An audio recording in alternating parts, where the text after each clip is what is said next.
काबल में सती भवानी बोली शिव शंकर से बानी आए सनक सनंदन सनकादिक सनद कुमार। भगवान का अवतारी चारों भयन करल राम लक्ष्मण भरत शत्रुघ्न सनक सनंदन सनकादिक सनद कुमार सब दिन लड़के लगे और भोलेनाथ और माता अंबिका वन में दोनों प्राणी विहार कर रहे थे। और विहार करते समय चारों भैया जब पहुंचे तो भोले बाबा को प्रणाम किए तो हंसकर कहे से राम के प्रणाम शंकर जी करें और शंकर के राम करें। दोनों जने आप बड़ा माने। वही टाइम माता जी बिगड़ गई और बिगड़ के कहती का है एक सौ कि पिया नारी कलाज भुलाओ ना, पिया नारी कलाज भुलाओ ना, यही तुमसे सजन फरियाद है। पिया नारी कलाज भुलाओ ना, पिया नारी कलाज भुलाओ ना, यही तुमसे सजन फरियाद है। सीता को रावण चुराया था बस में। बड़ा प्यार से समझावत है कि देखा तू अड़भंगी होगा और तन का लाज का जनबा। सीता को रावण चुराया था वन में, खोज रही दोनों भाई। रघुबर का लेने गई मैं परीक्षा, सीता का रूप बनाई। तो जान माता हमें आप त्यागे, वह कारण यही तैयार है। जान माता हमें आप त्यागे, जान माता हमें आप त्यागे, वह कारण अभी तक याद है। हे भोलेनाथ, जब आप राम के प्रणाम कहल गल तो हम हंस दिली कि दशरथ के लड़का के राम के प्रणाम कर रहे हैं आप। कहला कि नहीं भगवान है, तू न जन्मू न लीला करने के लिए जन्म लिए हैं। तो हम परीक्षा कैली कहे से सीता जी हेरा गलली और सीता का रूप बना के जब राम के सामने पहुंचली तो सीता के रूप में भगवान जब देखे तो मुझे प्रणाम किए कि माँ तू ये रूप में कहां से आ गई। और देखी हम तो चौमुख राम है राम। जब लौटली तो तू कहला कि तू हमार माँ हो गई, अब ये जन्म में भेंट न हुई सीता का रूप बनावे के कारण। तो ये जन्म में भेंट बोलते ही चारों भैया के का जरूरत है पता लागी ने। तो आज जो उन कहब तो नहीं करे के हुई का कहा दे दो साफ जो बन में आवी, मर्द से हुए जनाना। पूरा बचन शिव सती का कैले, कोई भेद नहीं जाना। तो राजा सूदम अवधपुर वाले, राजा सूदम अवधपुर वाले, आए वन में हुआ यो फसाद। राजा सूदम अवधपुर वाले, राजा सूदम अवधपुर वाले,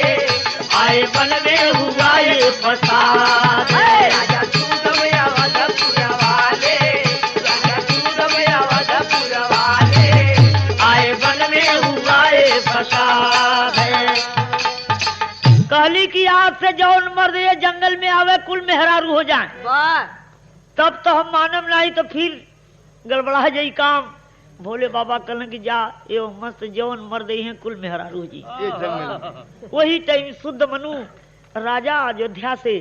शिकार खेलने के लिए चले और जैसे जंगल में पैर रखत हुए लश्कर सहित तैसा मामला गढ़ुआए गल लग गल साहब भोले बाबा को बढ़ के मास्टर अरे नयनवा जनवा मारे अरे नयनवारी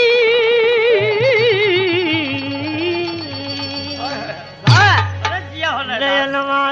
जनवा मारे जुल्मी कैसे पान किया? राजा जंगल में जाते कटक साज के चलने राजा अवधपुर से खेले शिकार खेल बिगड़ गए सारा वन में सारी लश्कर हो गई नाथ और गायब हुई गए मर्द का चेहरा सीने पे उठ गए लयनार अरे घोड़ा घोड़ी हुए वन में भारी मच गए भारी मच गए हाहाकार अरे भारी मच गए हाहाकार भारी मच गए भारी मच गए हाहाकार अरे भारी मच गए हाहाकार अरे भारी मच गए हाहाकार।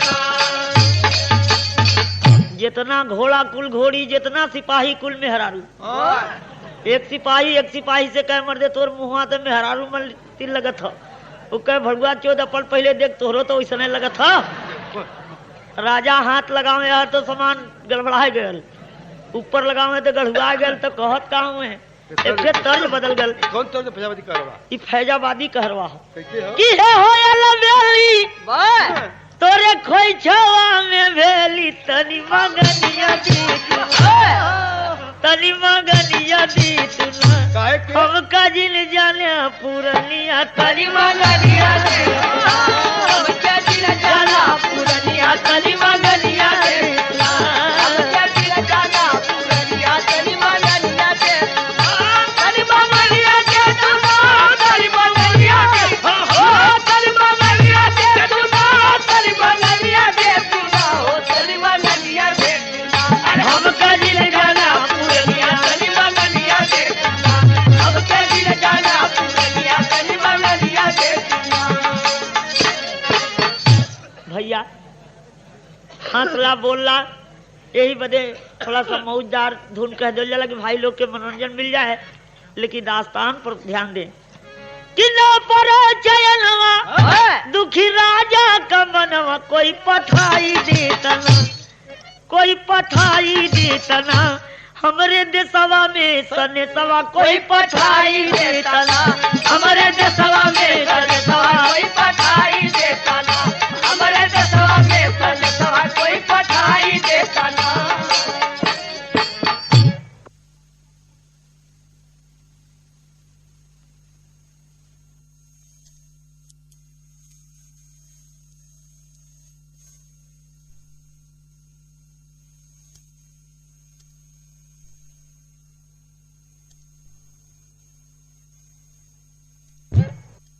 का बतूल परे हाँ कवन मुँह लेके जाइबे पूछिए का हमसे बतलैबे कोई पठाई देतन कोई पठाई देतन सहना जालाई कल सवा कोई पठाई देतन सहना जालाई कल सवा कोई पठाई देतन सहना जालाई कल सवा कोई पठाई देतन। चढ़ी जवानी मदमस्तानी नाजुक भई कलाई छल कैलत कवनो निर्मोही देहल से दगा कमाई नयनवा जनवा मारे जुल्मी यो बन जुल्म मचावा फारला दमलवा नयनवा जनवा मारे जुल्मी यो बन जुल्म मचावा फारला दमलवा नयनवा जनवा मारे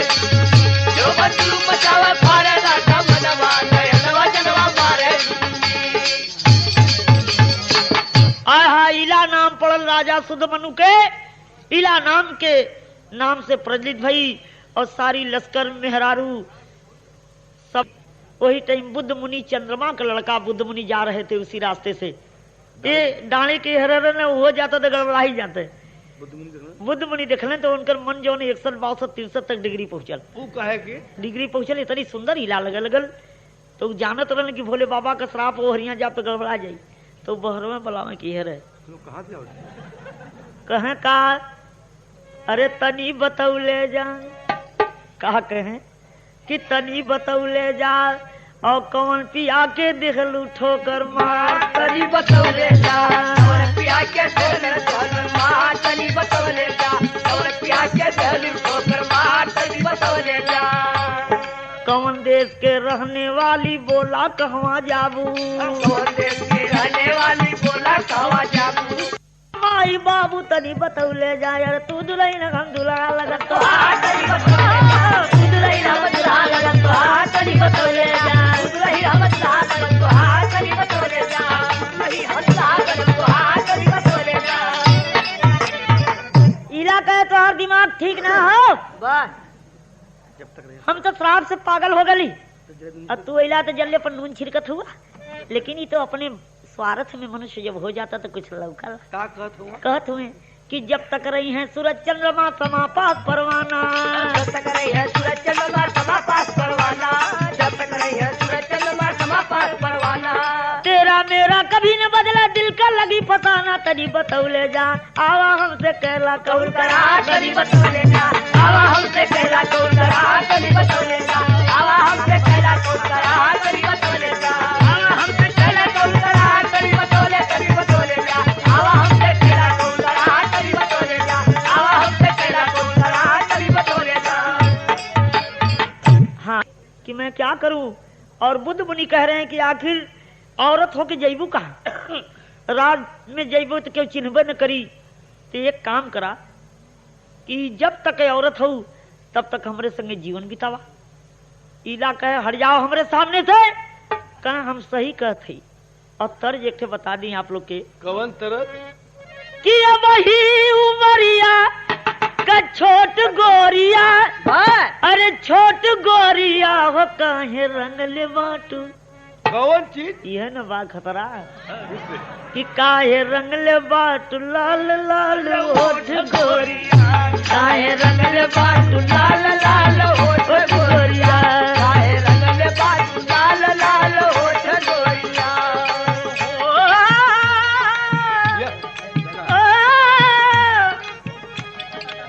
अब ही उमरिया हो या बघेला अब ही बारह सुग्गा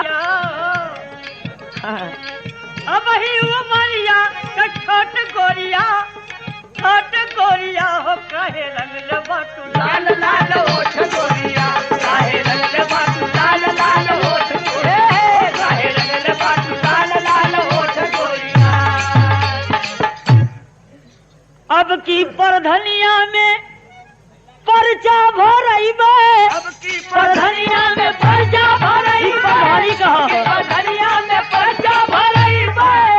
अरे नहवा जितैया दे के वोट गोरी और कहे रंगल वोट लाल लाल वोट गोरिया काहे रंग ले बाटू लाल लाल होठ गोरिया काहे रंग ले बाटू लाल लाल होठ गोरिया काहे रंग ले बाटू लाल लाल होठ गोरिया।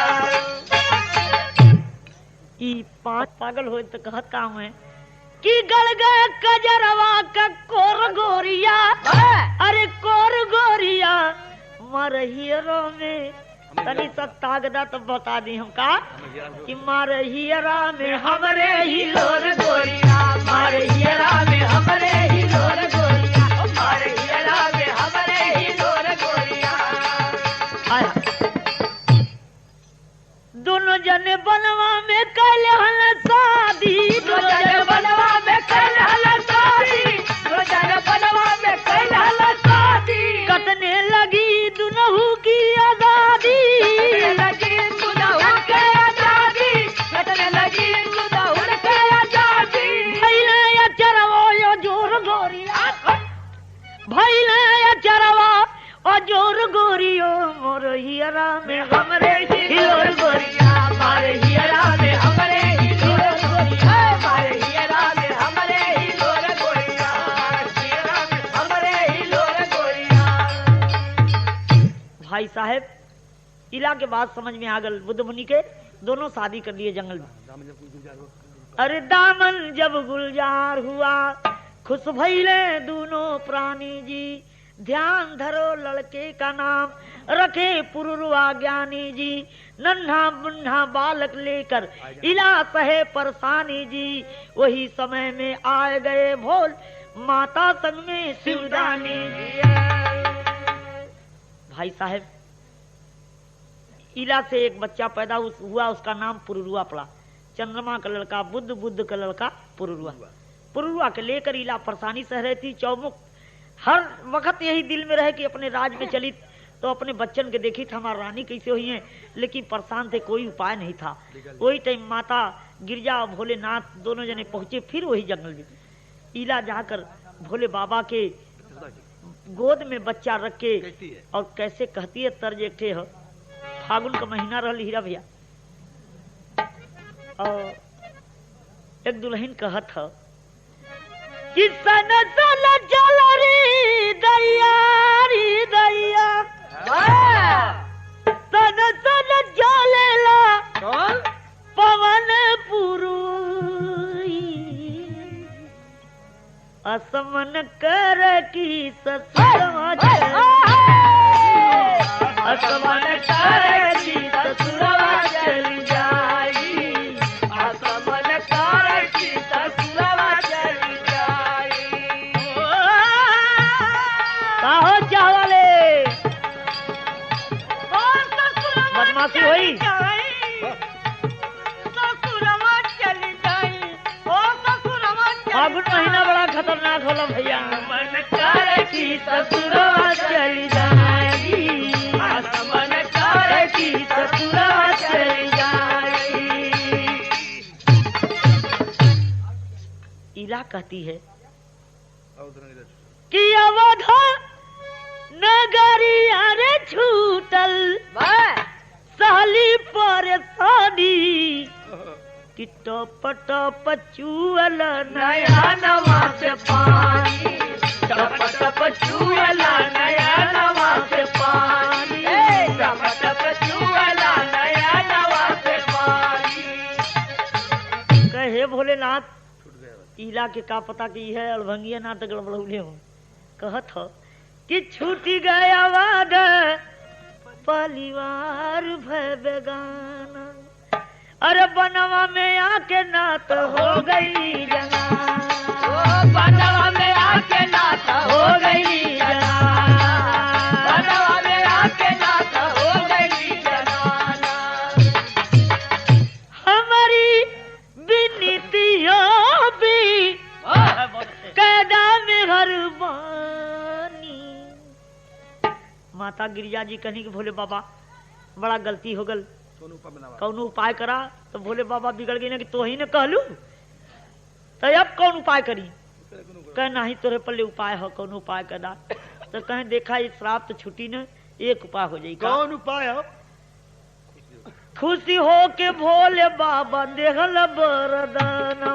खुशी हो के भोले बाबा देहल बरदानवा, खुशी हो के भोले बाबा देहल बरदानवा। एक माह मर्द रहबा एक माह जनानवा, एक माह मर्द ये खतरा होगा दोनों मौसम लेवल वाला साल भागे। एक माह मर्द रहबा एक माह जनानवा। कहना जा एक महीना मेहरारू एक महीना मर्द, जाई के नगरिया में काटा सोन चोनी, अरे टॉप टॉप चुअल नया नवा से पानी, टप टप चुअल नया नवा से पानी, टप टप चुअल नया नवा से पानी।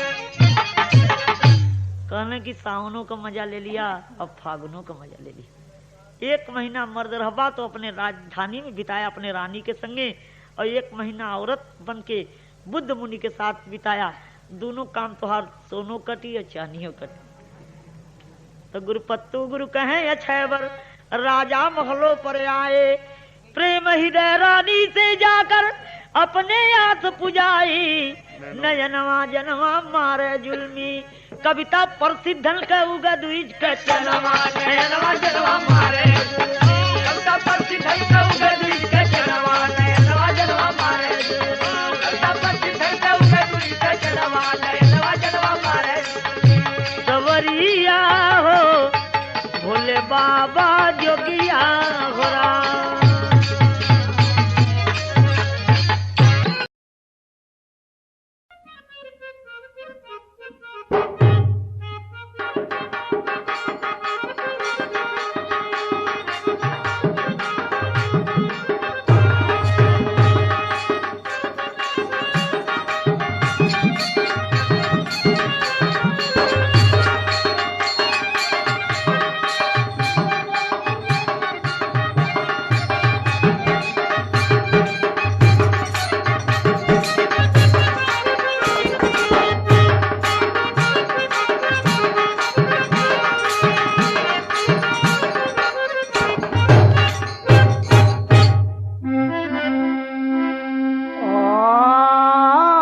मंथन जब हुआ सिंधु एक बार, रतन 14 निकला चटकार, जिसमें रहा चंद्रमा एक अनुपम अभिराम। चाँद निकला तो सितारों की झलक लौट गई, चाँद निकला तो सितारों की झलक लौट गई, चाँद निकला तो सितारों की झलक लौट गई। चाँद निकला तो सितारों की झलक लौट गई, फिदाए हुस्न प्यारों की झलक लौट गई, फिदाए हुस्न प्यारों की झलक लौट गई, फिदाए हुस्न प्यारों की झलक लौट गई। चाँद निकला तो सितारों की झलक लौट गई, फिदाए हुस्न प्यारों की झलक लौट गई। सूखे चमन में अनारों की झलक लौट गई, खिले गुलशन में बहारों की झलक लौट गई। बेवफा पद से हजारों की झलक लौट गई, पड़े सबनम तो फुहारों की झलक लौट गई, पड़े सबनम तो फुहारों की झलक लौट गई, पड़े सबनम तो फुहारों की झलक लौट गई, पड़े सबनम तो फुहारों की झलक लौट गई। पूछना चल के तू उल्फत के सब दीवानों से, लहद में खाम नजारों की झलक लौट गई, लहद में खाम नजारों की झलक लौट गई, लहद में खाम नजारों की झलक लौट गई। चाँद निकला तो सितारों की झलक लौट गई, अरे चाँद निकला तो सितारों की झलक लौट गई, चाँद निकला तो सितारों की झलक लौट गई। सुहाला शिव के माथे चंद्रमा, मोहे जटा मनोहर गले सर्प का माला। सुहाला शिव के माथे चंद्रमा, मोहे जटा मनोहर गले सर्प का माला। सुहाला शिव के माथे चंद्रमा, मोहे जटा मनोहर गले सर्प का माला। सुहाला शिव के माथे चंद्रमा। महान कष्ट देख कर मथन हुआ समुद्र का, निकल पड़ा प्रभा सहित प्रदीपमान चंद्रमा। मसोसने लगे असुर छटा या पूर्व देख कर, कहे रमेश से मुझे मिले महान चंद्रमा। मक्टमार विष्णु ने विमर्श कर सुरेंद्र को दिए, महेश को तुरंत सुशील जान चंद्रमा। मिश्र भूतनाथ ने उठाया मंजू हाथ से, लगाए माथ पर लिए करत बखान चंद्रमा। भोलेनाथ, सावन के महीना में जब चंद्रमा अपने मस्तक पर लगौलन है तो पार्वती जी के खोजे लगलन, और पार्वती जी बिना आदेश के शंकर जी से बिना पूछले नैहरे चल गईलिन कजरी खेले। तो भोलेनाथ भांग के मस्ती में अपने गोल से अपने गण लोग से कहलन कि बिना पूछले वो नैहरे चल गईलिन कजरी खेले, तो हम लोग भी चलल जाएं, बिना साहित्य का फगुआ खेल देवल जाए। वही राजा हिमांचल की हन एक तर्ज बात, जे समय सन 62 में भारत पर चीन चढ़ाई के दिले रहल, ते नेहरू चाचा सबसे भीख मंगलन। का मंगलन? बहिनी हो बिरनवा देला, बहिनी हो बिरनवा देला, बहिनी हो बिरनवा देला, मैया हो ललनवा देला, मैया हो ललनवा देला, मैया हो ललनवा देला। देशवा के करनवा फौजी सोन का गाना देला, बहिनी हो बिरनवा देला, माता हो ललनवा देला। अरे देशवा के करनवा फौजी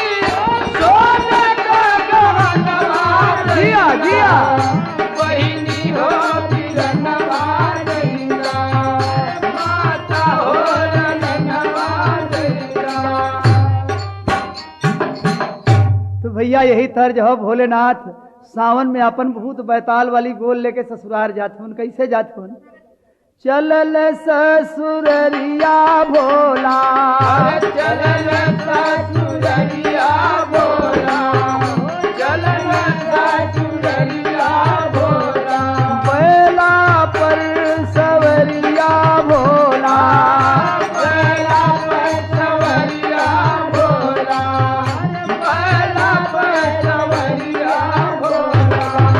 झोला में डमरुआ धैले चंद्रमा लिलरिया भोला, चलल ससुररिया भोला, बैला पर सवरिया भोला, झोला में डमरुआ धइले चंद्रमा लिलरिया भोला, चलल ससुररिया भोला, बैला पर सवरिया भोला। महामुदित हो गया जगत जब चमका चंद्र गगन में, मस्त हुए खुशियों के मारे शिव जी अपने मन में, सुहाला शिव के माथे चंद्रमा, मूसर तिमिर हुआ छाया जग में उजियाला, सुहाला शिव के माथे चंद्रमा, हुआ छाया जग में उजियाला, सुहाला शिव के माथे चंद्रमा, हुआ छाया जग में उजियाला, सुहाला शिव के माथे चंद्रमा। मवास में महेश के मगन हुए पिचास गण लगे सहर्ष नाचने, प्रखर निहार चंद्रमा, मलत भभूत अंग में चले बारात साज कर, गए गिरीश के भवन छजत लीलार चंद्रमा, मुरज अनेक बज उठा दधी अक्षतात जब, लगा महेश माथ पर रखे उतार चंद्रमा, मयूस पूर्ण गेहने बिखर उठी गिरीश के, बिहस उठी सहेलियां सुभग समार चंद्रमा पहुंच गए भोलेनाथ ससुराल में। रिमझिम सावन की बदरी बरस रही है और पार्वती जी के गोल आंगन में कजरी गा रही है, और वही बीच में भोलानाथ पहुंच के, और जब दोनों गोल दोनों ओर से डटल है, एक तरफ पार्वती जी का एक ओर भोलेनाथ का, एक सखी दोनों प्राणी के श्रृंगार वर्णन गा रहल हैं। तर्ज बा लेके पहला पहला प्यार भर के आंखों में खुमार, जादू नगरी से आया है कोई जादूगर, लेके पहला पहला प्यार भर के आंखों में खुमार, जादू नगरी से आया है कोई जादूगर, लेके पहला पहला प्यार भर के आंखों में खुमार, जादू नगरी से आया है कोई जादूगर। वाह। तो यह तर्ज यही बा है। एक सखी गा रहल बा कि लख के चंदा बेमिसाल, सखिया करती सब कमाल, जुट के मैना की बखरिया संवरिया सुंदरी, लख के चंदा बेमिसाल, सखिया करती सब कमाल, जुट के मैना की बखरिया संवरिया सुंदरी, लख के चंदा बेमिसाल, सखिया करती सब कमाल, जुट के मैना की बखरिया संवरिया सुंदरी। है शिव को निरख के सखिया सयानी, शिव को निरख के सखिया सयानी, तन मन की सब सुधिया भुलानी, तन मन की सब सुधिया भुलानी, एक वर टिकुली चटकार, एक वर चंदा चटकार, एक वर टिकुली दे बहार, एक वर फूलों की झलरिया संवरिया सुंदरी, लगे चंदा चटकार, एक वर टिकुली के बहार, एक वर फूलों की झलरिया संवरिया सुंदरी, एक वर चंदा चटकार, एक वर टिकुली के बहार, एक वर फूलों की झलरिया संवरिया सुंदरी। हाँ शिव को पकड़ सब चूमन लागी, शिव को पकड़ सब चूमन लागी, प्रेम के रस में सब मिल पागी, प्रेम के रस में सब मिल पागी, एक और घर में सोहे बाल, एक और मोतियों के माल, एक और घर में सोहे ब्याल, एक और ममता को लहरिया सांवरिया सुंदरी, एक और घर में सोहे ब्याल, एक और घर में सोहे ब्याल, एक और ममता को लहरिया सांवरिया सुंदरी, एक और मोतियों के माल, एक और घर में सोहे ब्याल, एक और ममता को लहरिया सांवरिया सुंदरी। है जुट के नगर की सबसी कुमारी, जुट के नगर की सबसी कुमारी, प्रेम की करती बात संवारी, प्रेम की करती बात संवारी। एक और बाघंबर चटकार, एक और चोली बूटेदार, एक और सतरंगी चुनरिया संवरिया सुंदरी, एक और बाघंबर चटकार, एक और चोली बूटेदार, एक और सतरंगी चुनरिया संवरिया सुंदरी, एक और बाघंबर चटकार, एक और चोली बूटेदार, एक और सतरंगी चुनरिया संवरिया सुंदरी। मेवा परम पुनीत प्रेम का चखने लागे प्रेमी, मेवा परम पुनीत प्रेम का चखने लागे प्रेमी, मलिन जो मकरंद पुष्प का चखते हैं नित नेमी, सुहाला शिव के माथे चंद्रमा, मरकत मणि बज गया चंदा का हाला, सुहाला शिव के माथे चंद्रमा, मरकत मणि बज गया चंदा का हाला, सुहाला शिव के माथे, मरकत मणि बज गया चंदा का हाला, सुहाला शिव के माथे, मरकत मणि बज गया चंदा का हाला, सुहाला शिव के माथे चंद्रमा। वाह, दोनों तरफ का वर्णन गीत जब हो गए है सिंगार रस, तो अब भोलेनाथ अपने भूत बैताल से इशारा देते उनकी भाई अब हम लोग का कार्यक्रम शुरू है, चाहे होली वाला, ये लोग कजरी गाय चुकलिन। तो देखें शंकर भगवान बैल के ऊपर बैठल हो, आंगन में पानी बरस रहल हो, थोड़ा सा कुछ कीचड़ काचड़ भी हो गए बा, लेकिन बैल के नाथ वाली रस्सी भोले बाबा अपने पंजा में लुपेट लेलन, कस के बांध लेलन, और दोनों हाथ से सखियन के ऊपर अबीर गुलाल फेंक रहलवन, और सखी भोलेनाथ के ऊपर रंग फेंकत हैं। यही में एक घटना घट गई। मामिला महान एक घटा नगेंद्र के भवन, गए थे फाग खेलने सुभग सजाए चंद्रमा, मैं भभूत भंग के मथी सुरंग रेलियां, उड़न लगा गुलाल तब गए तो पाए चंद्रमा, मुबारकी गुलाल के विपक्ष में विनोद से असीम रंग मार से गए फफाए चंद्रमा, मुफासिला टपक पड़ा पीयूष बाघ चर्म पर तुरंत बाघ जी गया गए डराए चंद्रमा। भोलेनाथ के चंद्रमा पर एक सखी के गुलाल पड़ल है, तब तक दूसरे सखी के पिचकारी के रंग पड़ गए, चंद्रमा में से अमृत चुई पड़ल, बाघंबर लुपेटले रहे, वही बाघंबर पर जब अमृत चुअल है तो बाघ जिंदा हो गए, और बाघ जिंदा होकर जब गुर्रायल है तो भोले बाबा का बैल भड़क गए, और बैल जब भड़कल तो भोलेनाथ चारों खाना चित्त आंगन में गिर गईलन, और बरधा जब भागे लगल तब पैर का रस्सी और कसाए गई। भगी सखियां कोठरिया में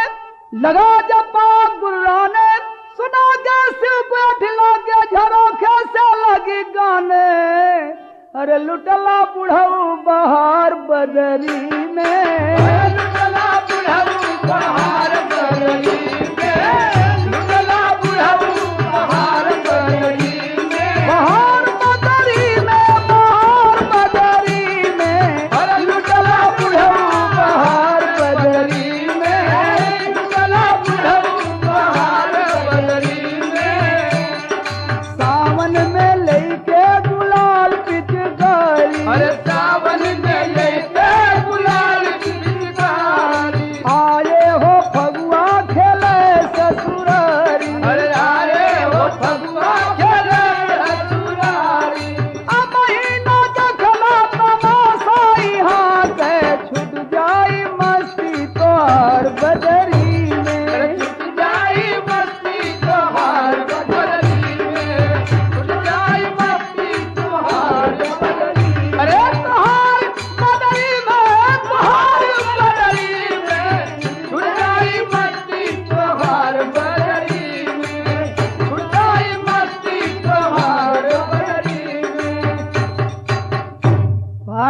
मस्ती छोड़ जाए बदरी में जो ना हलवा ससुरारी फगुआ खेले बदे यह टोके ले बैर घसीट के वह टोके ले जात बा और सखी सब गावत का है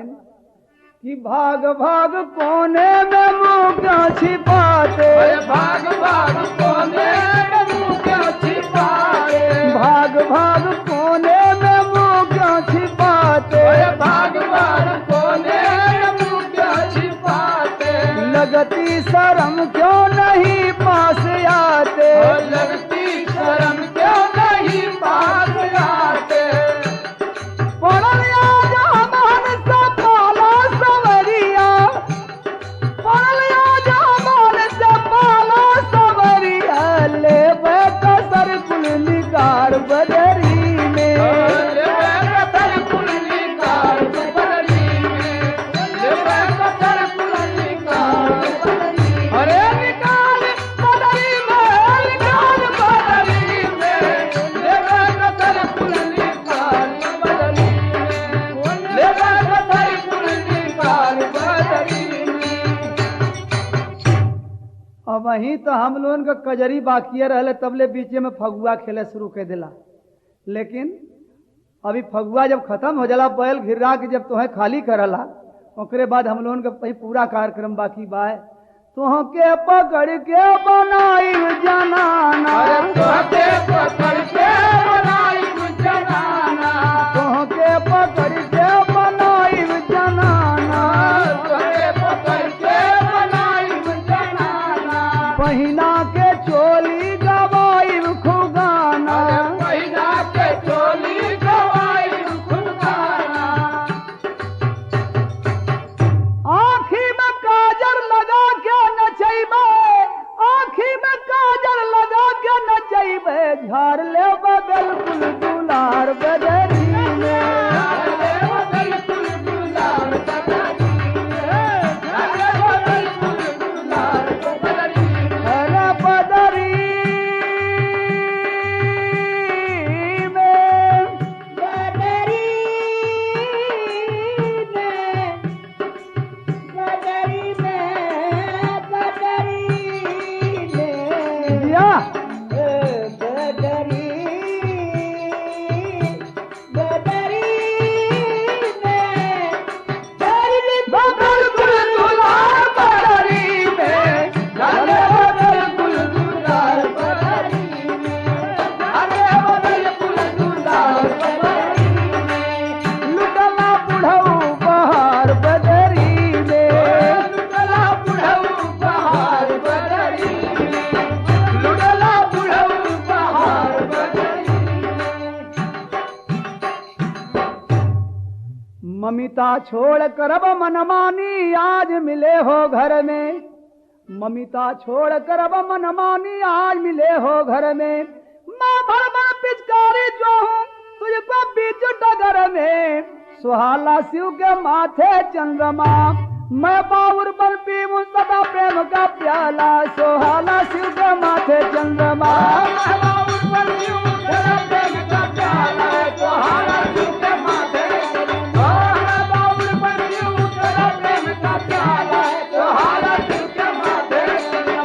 मोह जटा मनोहर गला सर्प का माला, सुहाला शिव के माथे चंद्रमा,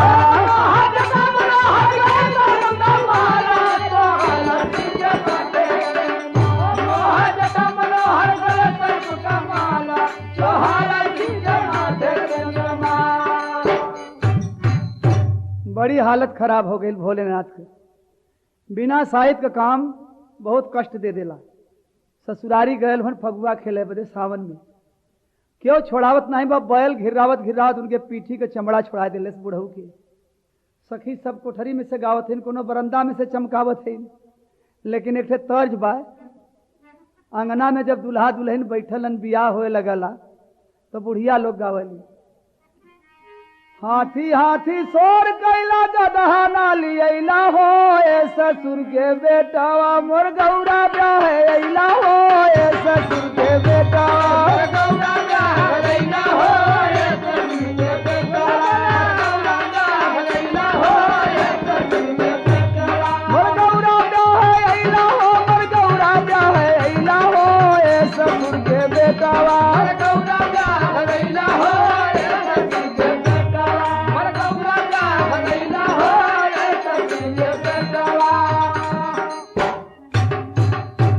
भैया यही तर्ज बा है। बुढ़ऊ के तो बड़ी दुर्गति भैल ससुरारी में, लेकिन गावत के हो। अरे वहर सढ़ुआइन सब देखी देखी गावे हो, वहर सढ़ुआइन सब देखी देखी गावे हो, यहर भोले दानी के बया लगी सरावे हो, यहर भोले दानी के बया लगी सरावे हो, यहर भोले दानी के बया लगी सरावे हो, यहर भोले दानी के बया लगी सरावे हो, बया लगी सरावे हो, यहर भोले दानी के बया लगी सरावे हो, यहर भोले दानी के बया लगी सरावे हो, यहर भोले दानी के अंगना में हिलो ऊपर बरस बदरिया हो, अंगना में हिलो ऊपर बरस बदरिया हो, बयला के रस्सी फसल भोले के टंगरिया हो, बयला के रस्सी फसल भोले के टंगरिया हो, बयला के रस्सी फसल भोले के टंगरिया हो, बयला के रस्सी फसल भोले के टंगरिया हो, छोटा छोटा बिटिहनी बाबू अंगूरी बिरावे हो, यहर भोले दानी के बया लगी सरावे हो, यहर भोले दानी के बया लगी सरावे हो, यहर भोले दानी के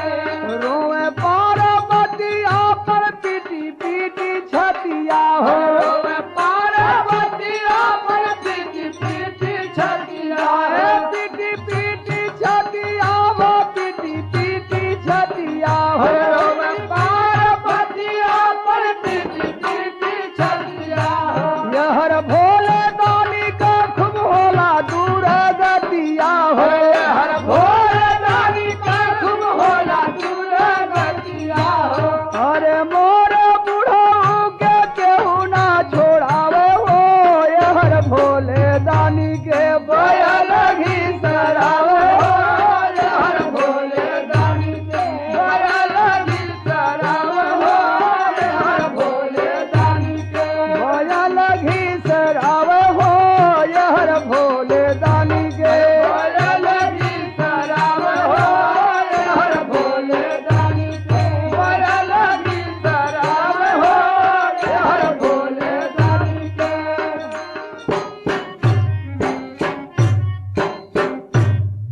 ममिता छोड़ कर अब मन मानी आज मिले हो घर में, मामा माँ पिचकारी जो तुझको बीच डगर में, सुहाला शिव के माथे चंद्रमा, अरे मैं बाउर पर पीऊं सदा प्रेम का प्याला, सुहाला शिव के माथे चंद्रमा, बाउर पर पीऊं सदा प्रेम का प्याला, सुहाला शिव के माथे, मैं बाउर पर पीऊं सदा प्रेम का प्याला, सुहाला शिव के माथे चंद्रमा। तो भैया सढ़ुआइन सरहज सब तो गावत बा, लेकिन पार्वती जी रोवत हैं कि हमार बुढ़ऊ, अरे हमार दुल्हा कितनी दुर्गति इनका बर्धा करत बा, क्यों छोड़ावे वाला नहीं बा। लेकिन ससुराल में सबसे ज्यादा मोहब्बत दामाद का के रहला सास लोगन की। पार्वती जी का माई हिम्मत करके बर्धा के चुचकार के लिए दू बेली गुड़ खेवली थी और बर्धा खड़ा हो गए। अब शंकर जी के पैर का रस्सी छोड़ावत हैं, अब भोलेनाथ के समझावत हैं कि बचवा बिना मौसम का कोनो काम करे मत चली आया। लेकिन अब तर्ज मिली कजरी, वो कौन तर्ज हो कि रिम झिम बरस लागल पनिया चढ़ल सवाना हो सजना नहीं आए भवनवा रिम झिम बरस लागल पनिया चढ़ल सवाना हो भवनवा नहीं आए सजनवा। यही तर्ज बा भैया। शिव का पैर फसल रसरी में खाए ढंगलानिया हो मोहनिया भीतर लगावल गजेरी। अरे शिव का पैर फसल रसरी में खाए ढंगलानिया रे मोहनिया भीतर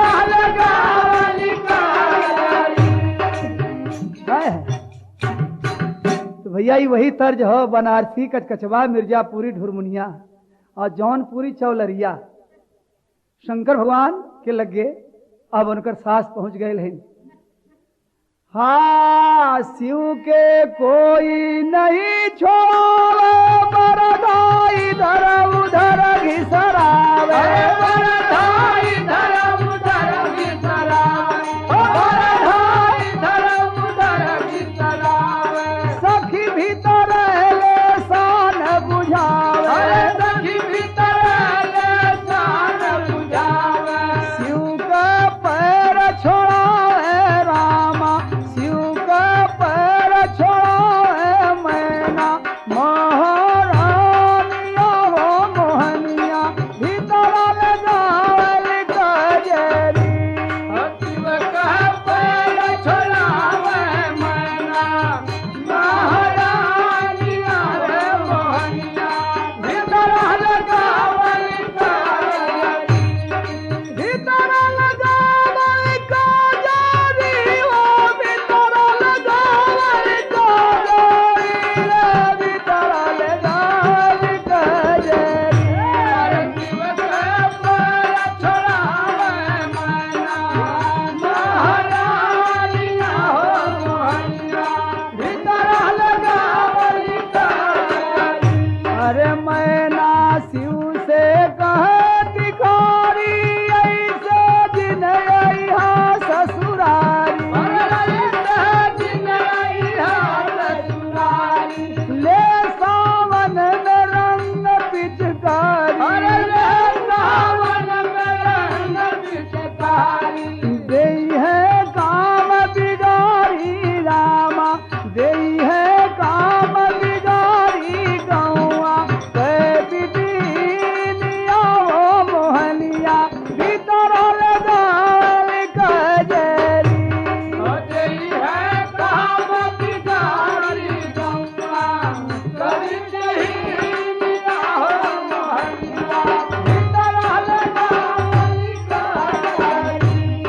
शिव का पैर फसल रसरी में खाए ढंगलानिया हो मोहनिया, भीतर ले जावल कजरी, अरे शिव का पैर फसल रसरी में खाए ढंगलानिया रे मोहनिया,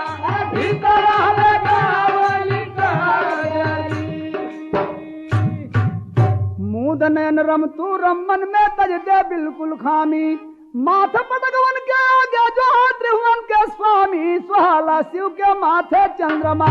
मिश्रा को मल्लिक ते गाँव हीरा ग्वाला, सुहाला शिव के माथे चंद्रमा, मिश्रा को मल्लिक ते गाँव हीरा ग्वाला, सुहाला शिव के माथे चंद्रमा, मिश्रा को मल्लिक ते गाँव हीरा ग्वाला, सुहाला शिव के माथे चंद्रमा, जिसमें रहा चंद्रमा यज्ञ अनुपम अभिराम, मिश्रे का जब उठे फसाद फैसला करता राम प्रसाद, होरी से हारे कितने बन के